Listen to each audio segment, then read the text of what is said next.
Good afternoon, everyone.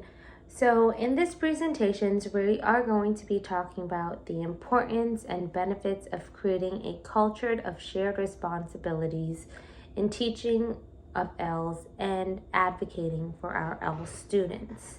Now, you may ask, who are the stakeholders in our community?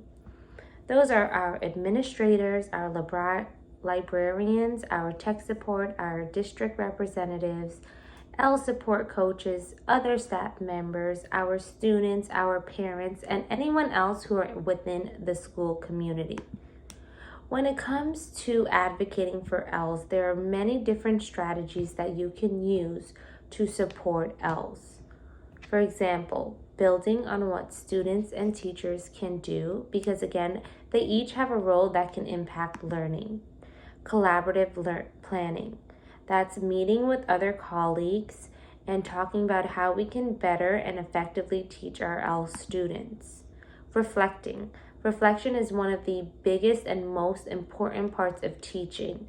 No matter how many years you are into this field, reflecting and thinking back on how you can improve to better help your students is very essential.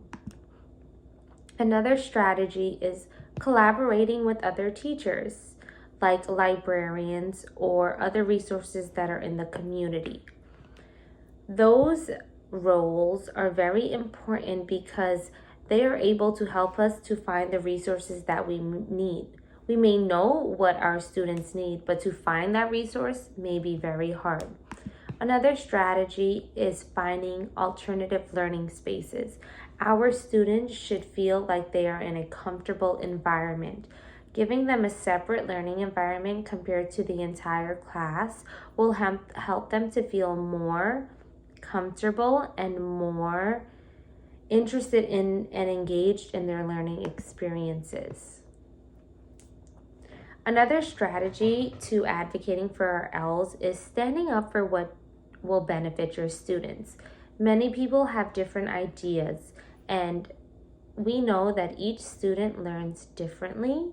So it's our jobs to stand up for our students. If we believe our students need visual learning compared to auditory learning, we as a teacher needs to support that. But also we need to show that our data shows that they are better as a visual learner rather than an auditory learner. So what does a supportive environment look like? A supportive environment looks like student-led discussions. A lot of the time when it comes to teaching our ELL students, it's mostly lecture rather than hearing the students talk. But to make it as a supportive environment, we want to hear their voices. We also want to be culturally responsive. Many of the time, our students are coming from a different country, so they're learning very different environment. Being culturally responsive and making them feel like we understand and we are open to what they have to offer gives them that source of comfortability. Also, incorporating their native language. Yes, they're here and they are learning a new language, but that doesn't mean that their native language isn't important, and their native language will help to support them.